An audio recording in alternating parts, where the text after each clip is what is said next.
Solána Imani Rowe, better known by her stage name SZA, came into the world on November 8, 1989 in St. Louis, Missouri. She was raised there until the age of 10 when her family moved to Maplewood, New Jersey.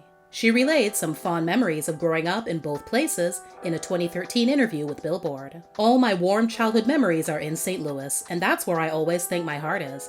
My Nana and cousins are there, but when I think of what shaped me, I would definitely say Maplewood over everything.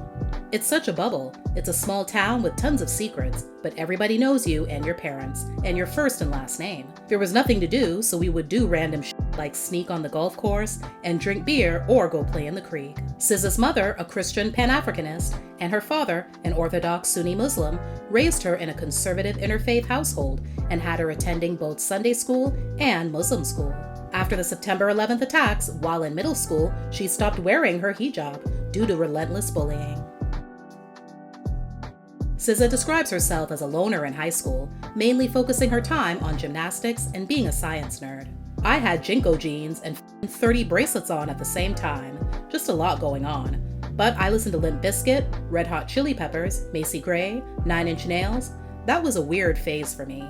After graduating from high school in 2008, she later went to several colleges, finally settling at Delaware State University to study marine biology. That turned out to be quite a difficult task since she found herself wanting to do anything but that. "I drank Malibu and smoked weed every day.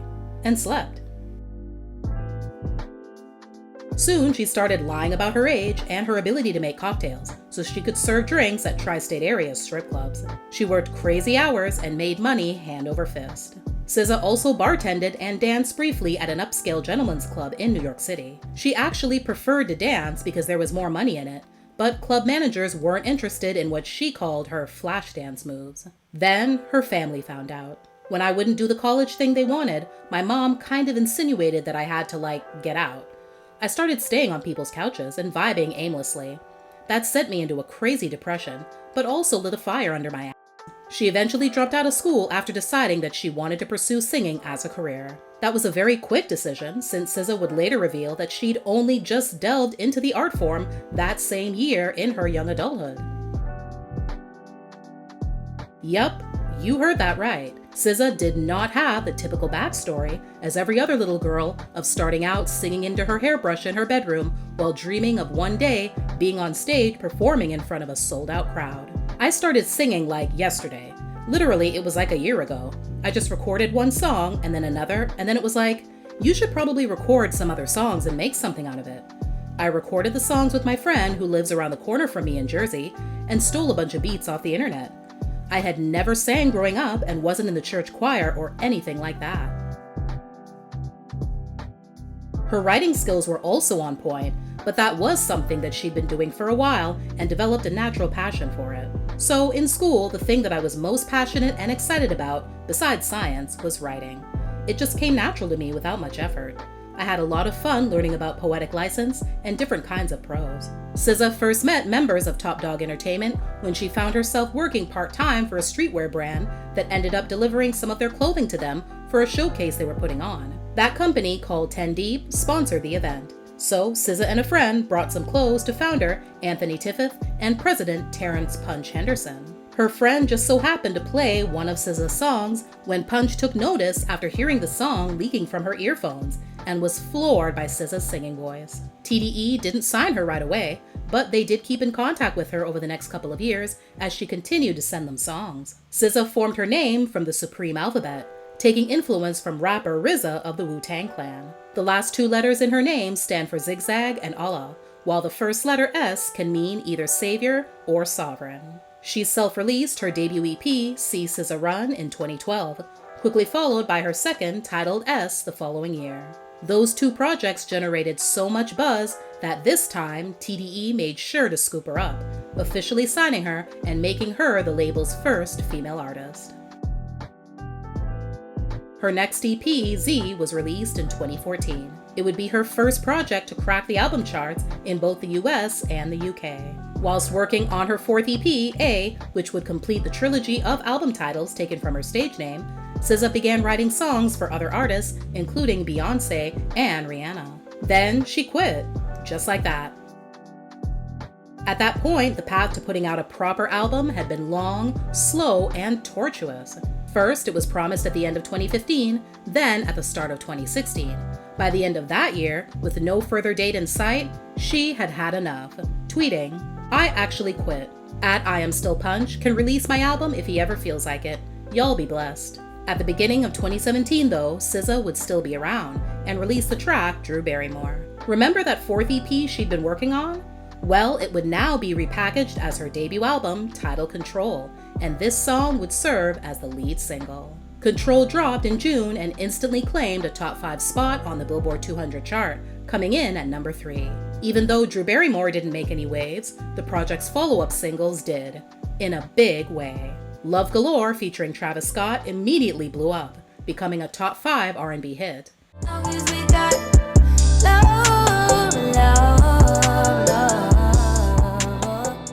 The third single, The Weeknd, did even better, going all the way to number 1 on the R&B chart. Both tracks also made it into the top 40 on the Hot 100. Control was ranked as the best album of 2017 by Time, gave SZA 5 Grammy nominations, including one for Best New Artist, and, as of the making of this video, continues to hold a position on the Billboard 200 chart, making it the second longest charting R&B album by a woman in the list's history. Only Rihanna's 2016 Auntie has been there longer. The album has a confessional theme, which touch upon SZA's personal experiences with love, betrayal, jealousy, and disappointment. While there's been much speculation over the years about who's been in SZA's bed, and therefore who she must be talking about in her music, it seems the only person who she's confirmed to have had a relationship with is Drake. He mentioned her in his feature on 21 Savage's track, Mr. Right Now, by saying they dated back in 2008. SZA addressed the verse with a tweet affirming that they were still on good terms by playfully correcting him that it was actually 2009, but understood that lyrically 2008 rhymed better. More success was on the way for SZA that year when she collaborated with Maroon 5 on their single, What Lovers Do. It reached number 9 on the Hot 100, marking her first top 10 hit as a featured artist on the chart. Another collab, this time with Kendrick Lamar on the track All the Stars, which served as the lead single to the soundtrack of the 2018 film Black Panther, gave her another pop top 10. In August 2020, SZA tweeted and deleted, "At this point, y'all gotta ask Punch." In another tweet, she indicated that all Punch says to her about releasing new music is soon. This pretty much proved that she'd been on the outs with him since the delays of her second album, which was last announced in 2019. SZA pressed on and continued to release hit after hit, coming back with her first release as a lead artist in 3 years with the top 5 R&B and top 30 pop smash, Hit Different, featuring Ty Dolla $ign in September 2020. In December, she released Good Days as a single after it originally debuted as a snippet in the outro of the Hit Different music video. The song climbed to number 9 on the Hot 100, making it her first top 10 single as a solo artist, despite SZA herself revealing that it was not intentionally planned to be a single. In April 2021, SZA was featured on the Doja Cat single Kiss Me More.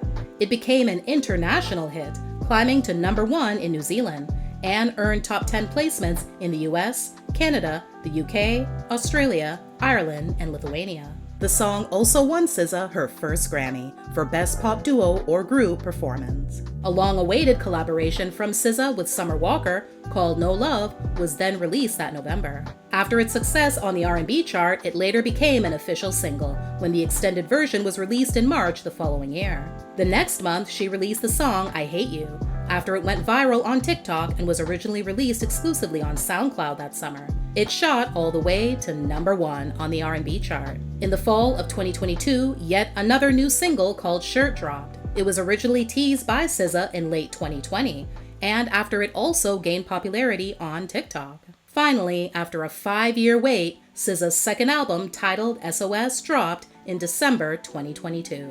In those years that followed her culture-shifting debut album, the pressure to deliver another ambitious, eclectic project reached a boiling point. Yet somehow, she managed to cut through the noise to produce a body of work that not only successfully steered clear of the sophomore slump, it elevated her to superstardom. The 23-track album, touching on multiple genres including gospel, grunge, jazz, rap, as well as R&B, spent its first 7 weeks atop the Billboard 200 albums chart, becoming the longest-running #1 female album of the decade, and the first R&B album to spend that much time atop the chart since Whitney Houston's Whitney in 1987. Since experiencing the blow-up in her career, SZA's been candid about her true feelings on it. In many interviews, she's reiterated that despite all that success, she still feels like she has to prove herself. Thoughts like, "Do I deserve this?" and "I wish I did better," frequently creep into her mind, but she says she is still working on quieting them. She received the ultimate chart validation she could ever want this past April, when after sitting at #2 for 8 weeks, her 5th single release from her second album, called Kill Bill, hit #1 on the Hot 100. I might kill my ex, not the best idea. His new girlfriend's next. A few months after the release of SOS, SZA was named as the 2023 Billboard Woman of the Year. When asked what the honor means to her, she told Billboard, "It really scares me, but I really want to do something with my time in the sun right now. There's so much I want to do for other people. I need to do something to deserve that in a way that has nothing to do with me. Something that's selfless and uplifts other women, people, period. It makes me feel more responsible than I was before. I feel like I owe everyone so much more than just smiling and getting on stage and waving. Part of it, I know, is just letting God use me and be myself and letting that be part of the work. But I know that there's something more that I have to do." In an exclusive interview with Elle, she confirmed that she'd gotten some work done on the lower half of her body. "I treat my butt like a purse. It's just there to enhance whatever else. And that's why I paid for it, because it works all by itself." Even though she confirmed it in an interview, fans would have already heard her talk about her Brazilian butt lift on the intro of her SOS album. She does make sure to note that the decision to have the surgery was hers alone. "I always wanted a really fat ass with less gym time. I didn't succumb to any industry pressure. I succumbed to my own eyes in the mirror and being like, no, I need some more ass."